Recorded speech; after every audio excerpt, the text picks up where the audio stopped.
That's it. What's up, Tracy? Hey, not much, but Okay. I did have something to talk about. Little thing. I to got talk online and there was this debate that Matt had done. Often I don't listen to the debates. I'm not really that into debate, but They do kind of blend together. I did listen to sometimes. it, and there was a section of it where it was really disturbing to me what somebody was arguing. Basically, they were going over trying to assert again and again that there is a lot of explanatory power or explanatory function when it comes to God. And so what they were saying was that there's explanatory function in regard to, explaining the universe being created or explaining the resurrection is very simple. It's a very minor thing to raise someone from the dead if you have gods. And so it has a lot of explanatory power because there's all these things it can explain. And I don't think they understand what explain means, right? Because that doesn't really explain anything. It's kind of like saying if magic exists, then raising someone from the dead is a very minor thing because I can do magic, right? Yes. Or if creating a universe would be no big thing because you could just magically produce one if there's magic. But that doesn't really explain anything. If the whole universe is a simulation. Yeah, the idea is that yes, it's true that if magic were real, it would account for absolutely anything you would want to account for because it's magic. But it doesn't really offer an explanation for anything. It doesn't really tell you how anything was produced through the magic, right? Magic is actually what you label basically saying, let's just say it happened and we really don't have an explanation for the mechanism, and so we'll just call it magic. And God works very similarly. Mm-hmm. And so the definition of God that was put forward in the debate was outside of space and time and that whole deal. And so what you do right there is you've now separated the thing and put it into a situation that is completely alien. You've basically set it up so that, everything has rules except this thing to which you say the rules don't apply. Well, but more than that, you've placed it in a context that is now incomprehensible. Right. So that there's no way to relate to it. So if something is existing outside of space and time, that means that its existence is different than all of the existence that we consider existing. I don't know what would exist outside of space and time. I don't know what that means. I don't know how to even comprehend such a thing. If such a thing can be done and can be, it would be so different than any other existence that you would be familiar with and that you would define as, existence. That it almost wouldn't be worth putting it in that same category, right? I mean, it would be such a foreign concept and such a foreign mode of being that would be not what we consider being. So what you've got is an incomprehensible cause, so you might as well just label that X, because you can't touch it, you can't examine it, you can't reach outside of space and time and assess this thing for any sort of information about it. You have no mechanism to assess that cause, so it's cause X. I mean, really all you've done is given me an undefined variable and said there's this incomprehensible X thing that I think is there, and it's not like anything else, and we don't understand. It's like, just whatever. It's mysterious. It's like believers who argue in this way like to say that they're doing, what they're doing is consistent with science. Yeah, we're going to get to that. But I'm just saying when you're doing science, guessing a thing that could be the cause of another thing is only the first step, because the next thing that you do is go look for specific ways to nail that thing down. I was just watching Cosmos a couple nights ago.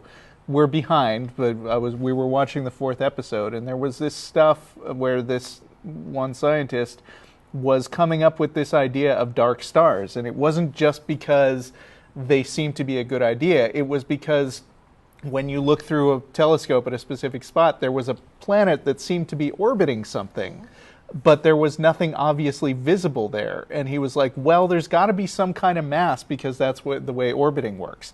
But just coming up with that idea of dark stars, or as they later came to be called, black holes, wasn't the end of it. They had to come up with, okay, we've got this specific thing that could account for that orbiting. Now what what else should we look for to verify that it's that and not Right. something else? But even that you have access to. Right. Right? I mean, you're looking at it, you're examining it in some way. Yeah, you're with the God assessing thing, it. you're just putting it out of bounds. Right, you're saying this is outside of anything you could possibly understand, and so let's just start with that. It's like, okay, so we're starting with an unknown X that is undefined. And then when it comes to, they just throw in this, it created, it designed, but there's no explanation of the mechanism here. There's no explanation for how this cause actually functioned in order to produce anything that it produced. There's no explanation of how it functioned to resurrect someone from the dead. There's no explanation of how it functioned to actually produce a universe. It's just, it did it, right? It did it. So the thing that we don't understand did something we can't explain, and then this. And they're like, this is an explanation. This has all this explanatory power. It has it doesn't, has none whatsoever. There is no explanation there. They have not explained anything. They've said, this is here. We don't know how it got here. We don't know what caused it, but God. And then they start making all these attributes to it. And it's simply, one of the things they were saying was, well, have you ever seen a Big Bang? And it's like, well, Big Bang has to do with, like you said, you look at the model of the expansion, and you say, let's reverse that expansion, let's play it back, let's see what happens, and it starts condensing down into like a smaller unit. And then you start making models based on what you can examine, right? So you're examining matter, you're examining the shift of light, how fast Yeah. things are moving. And so you're kind of working backwards from the data. And that is when you reach a point where you say, oh, the physical evidence that we can examine no longer speaks to anything, that's when your explanation has to stop. You quit explaining when you have no data on which to justify your speculations anymore, right? So at that point, when you start speculating and the data is no longer there's no more information to justify what you're talking about, you have now started hitting that realm of unjustified beliefs and unjustified speculations where you're just pulling it out of thin air. But the idea, if something explains an event in the same way magic explains the event, it's not an explanation. That's the label you put onto something when you don't know how to explain it. You just say it just magically occurred. And that's how they're doing this with God. It just God magically does it. Right. I don't know how else to explain that. I mean, if you can't understand that, I don't know how you're really not understanding the failure to elucidate, right? The failure to explain. There is no further understanding of what happened. Yeah, well, with you're this God bringing in this explanation. thing as an explanation, and you're not bringing in evidence that that thing in particular exists, which, is what we get into conversations about all the time. Oh, no, God, don't tempt God. Well, you're with even redefining providing existence, evidence. right? I mean, they're Right. redefining existence. But, I mean, you're not providing evidence that he exists, and you're putting him in this special category where he can't be looked at, and you're failing to in any way explain the thing that you say is the explanation. Yeah. So, yeah, it's a useless hypothesis. It's like a mysterious God to everything, and the in-between is just sort of, well, it's God. Right. And that's the same as saying it's magic.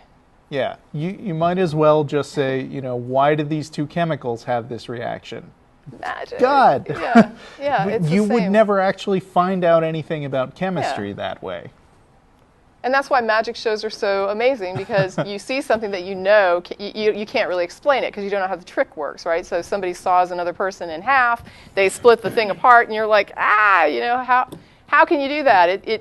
It's not possible to saw someone in half and still have them, moving and happy and smiling. And so magic, that's the magic show, right? That's why it looks like magic. And if magic were real, sawing somebody in half and having them smiling and waving would be no small feat, right? I mean, just like if God were real, the resurrection would be well, yeah, but it wouldn't explain how you did it. Magic's not an explanation. Right. Okay.